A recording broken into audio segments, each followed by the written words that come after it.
Hello dear friends, welcome to English in minutes. ഇന്ന് നമ്മൾ discuss ചെയ്യാൻ പോണ ചാപ്റ്റർ നമ്മുടെ R.K. നാരായണൻ്റെ ക്രൈം ആൻഡ് പണിഷ്മെൻറ്റ് എന്ന് പറയുന്ന ചാപ്റ്ററാണ്. ഓക്കെ, അപ്പം എക്സാം ഓറിയൻറ്റഡ് ആയിട്ട് വളരെ ബ്രീഫായിട്ട് ഇമ്പോർട്ടൻ്റ് ആയിട്ടുള്ള കാര്യങ്ങളെല്ലാം ഉൾപ്പെടുത്തി ഒന്നും വിടാണ്ട് ചെയ്തിരിക്കുന്ന വീഡിയോ ആണിത്. അപ്പം മാക്സിമം നിങ്ങൾ ലാസ്റ്റ് വരെ കാണുക. അപ്പോൾ ആദ്യം തന്നെ ഓദറിനെ പറ്റി നമുക്ക് നോക്കാം. R.K. നാരായണൻ ആണ് നമ്മുടെ ഓദർ. ഇംഗ്ലീഷിൽ വളരെ പ്രശസ്തനായ ഒരു എഴുത്തുകാരനായിരുന്നു അദ്ദേഹം ചെന്നൈയിലാണ് ജനിച്ചത്. മൈസൂരിൽ വിദ്യാഭ്യാസം നേടി.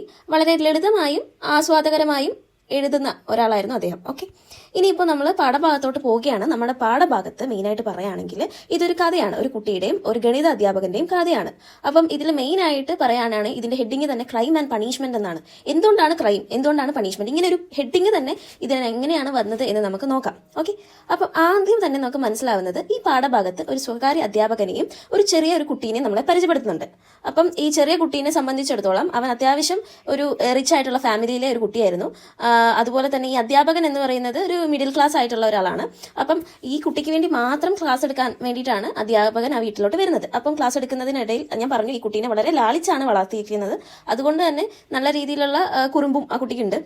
അപ്പോൾ അധ്യാപകൻ ആ കുട്ടീനോട് 16x3 എത്രയാണെന്ന് ചോദിച്ചു. ആ കുട്ടി 24 എന്നാണ് ഉത്തരം പറഞ്ഞത്. ഓക്കെ, അപ്പം ഉത്തരം തെറ്റാണെന്ന് നമുക്കറിയാം. അപ്പം കുട്ടി ഇത് പറഞ്ഞപ്പം അധ്യാപകൻ വിചാരിച്ചു കുട്ടി കളിപ്പിക്കാൻ വേണ്ടിയിട്ട്, അല്ലെ കുട്ടി ബോധപൂർവ്വമാണ് ഉത്തരം തെറ്റിച്ച് പറയണത് എന്ന് മനസ്സിലായി എന്ന് വിചാരിച്ചു അധ്യാപകൻ. അപ്പം സ്വാഭാവികമായിട്ട് അധ്യാപകന് ദേഷ്യം വന്നു. അധ്യാപകൻ കുട്ടീന്റെ കവളത്തെ അടിച്ചു.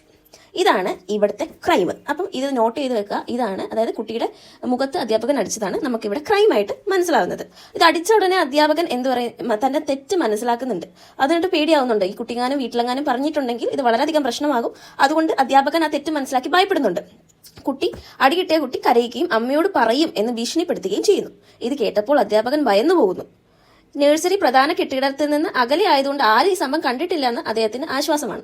എങ്കിലും കുട്ടി പറയുമെന്ന ഭീഷണി അദ്ദേഹത്തെ മാനസികമായി തളർത്തുന്നു. കുട്ടി കരയുന്നുണ്ട്, അതുപോലെ തന്നെ അമ്മേനോട് പറഞ്ഞു കൊടുക്കുന്നുവെന്ന് പറയുന്നുണ്ട്. അപ്പം അമ്മ വരുന്ന സമയത്ത് പറഞ്ഞു കൊടുത്ത് അദ്ദേഹത്തിന്റെ ജോലി പോകും. അദ്ദേഹത്തിന്റെ വരുമാന മാർഗമാണ് ഈ ക്ലാസ്. അപ്പൊ അദ്ദേഹത്തിന്റെ ജോലി പോകും. അപ്പൊ അദ്ദേഹത്തിന് ഭയം ആകുന്നുണ്ട്. അതുപോലെ തന്നെ ഇതാരും കണ്ടിട്ടില്ല എന്നുള്ള കാര്യം ഉറപ്പാണ്. പക്ഷെ കുട്ടിയായിട്ട് അത് പറയുമോ എന്നുള്ള ഒരു ഭയത്താൽ അദ്ദേഹം നിൽക്കുകയാണ്. ഓക്കെ, അപ്പം നമ്മൾ ഈ കുട്ടീനെ സംബന്ധിച്ച് ഈ മാതാപിതാക്കളുടെ വളർത്തൽ രീതി എടുത്തിട്ടുണ്ട്. ഈ പാഠഭാഗത്ത് കുട്ടിയുടെ മാതാപിതാക്കളുടെ സ്വഭാവം വളരെ വ്യക്തമായിട്ട് വിശദീകരിക്കുന്നുണ്ട്. അവർ വളരെ സമ്പന്നരും വിദ്യാഭ്യാസം ഉള്ളവരുമാണ്. കുട്ടികൾക്ക് വില കൂടിയ കളിപ്പാട്ടങ്ങൾ, മിഠായി, കാറ് തുടങ്ങിയ എല്ലാം നൽകുന്നുണ്ട്. കുട്ടീനെ ഒരിക്കലും നിയന്ത്രിക്കരുത് എന്നാണ് അവരുടെ വിശ്വാസം. ശിക്ഷ കുട്ടിയുടെ മനസ്സിനെ നശിപ്പിക്കുമെന്ന് അവർ കരുതുന്നു. ഈ അതിര് കടന്ന സ്നേഹമാണ് കുട്ടിയെ അനുസരണ ഇല്ലാത്തതിനായിട്ട് വളർത്തുന്നത്. അതായത് കുട്ടിക്ക് വേണ്ട വിധത്തിലുള്ള ശിക്ഷ, ഒരു പ്രായത്തിൽ നമുക്ക് ശിക്ഷ അനിവാര്യമാണ്. ഒരു കുട്ടിക്ക് വേണ്ട ശിക്ഷ കൊടുത്തില്ലെങ്കിൽ അവൻ മോശപ്പെട്ടു പോകും. അപ്പം ആ ശിക്ഷ പോലും കൊടുത്തിട്ടുണ്ടെങ്കിൽ ആ കുട്ടിയുടെ മനസ്സ് വേദനിക്കും, അത് അവന് ദോഷകരമാകും എന്ന് വിശ്വസിക്കുന്ന മാതാപിതാക്കളാണ് ആ കുട്ടിക്കുള്ളത്. ഓക്കെ, അധ്യാപകന്റെ ഉള്ളിലുള്ള അഭിപ്രായം എന്താണെന്ന് വെച്ചാൽ, മാതാപിതാക്കളുടെ ആശയങ്ങളോട് അധ്യാപകൻ പുറമേ സമ്മതിക്കുന്നത് പോലെ അഭിനയിച്ചാലും ഉള്ളിൽ അദ്ദേഹത്തിന് തോന്നുന്നത് കുട്ടിക്ക് അല്പം ശാസന ആവശ്യമുണ്ട് എന്നാണ്.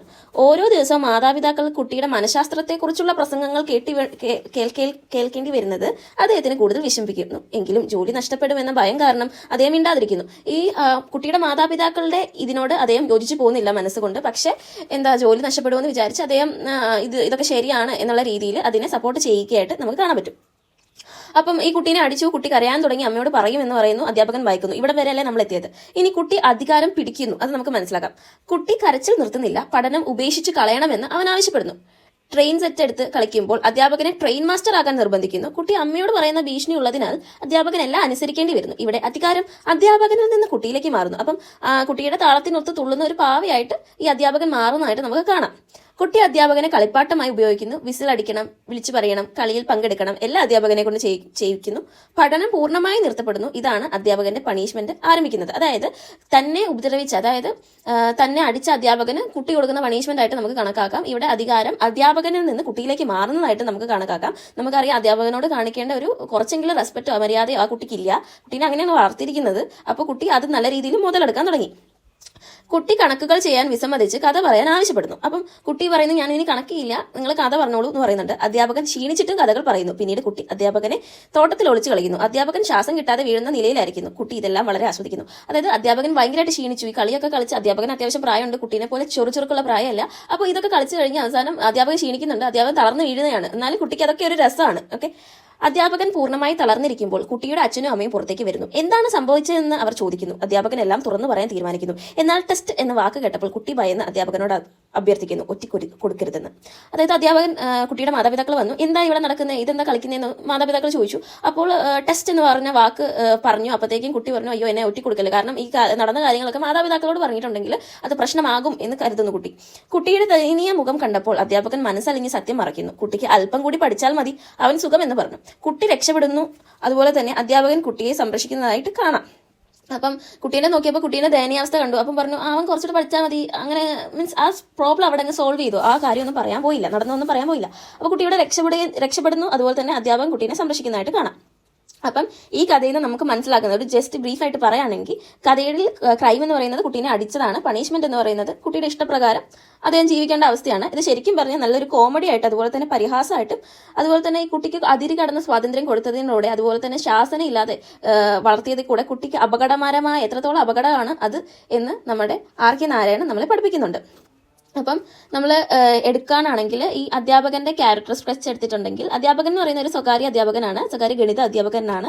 തുടക്കത്തിൽ ഭയങ്കര നിയന്ത്രണവും അതുപോലെ തന്നെ ഗൗരവമൊക്കെ ഉള്ള ഒരാളായിട്ട് നമുക്ക് കാണാൻ പറ്റും. അത് കുട്ടീനെ അടിക്കുന്നത് തെറ്റാണെന്ന് മനസ്സിലാക്കി അദ്ദേഹം മാറുന്നുണ്ട്. പക്ഷെ എന്നാലും കുട്ടി അയാളെ മിസ്യൂസ് ചെയ്യുന്നത് നമുക്ക് കാണാൻ പറ്റും. ഈ കുട്ടീനെ പറ്റി പറയാനാണ്, ഈ കുട്ടീനെ നമുക്ക് അതുപോലെ തന്നെ അധ്യാപകൻ കുട്ടീനെ സംരക്ഷിക്കുന്നതായിട്ട് നമുക്ക് കാണാം. ദയുള്ള ഒരാളാണ് അധ്യാപകൻ. എന്നാൽ കുട്ടി എന്ന് പറയുന്നത് വളരെ സ്നേഹത്തോടെ വളർത്തപ്പെട്ട ഒരാളാണ്.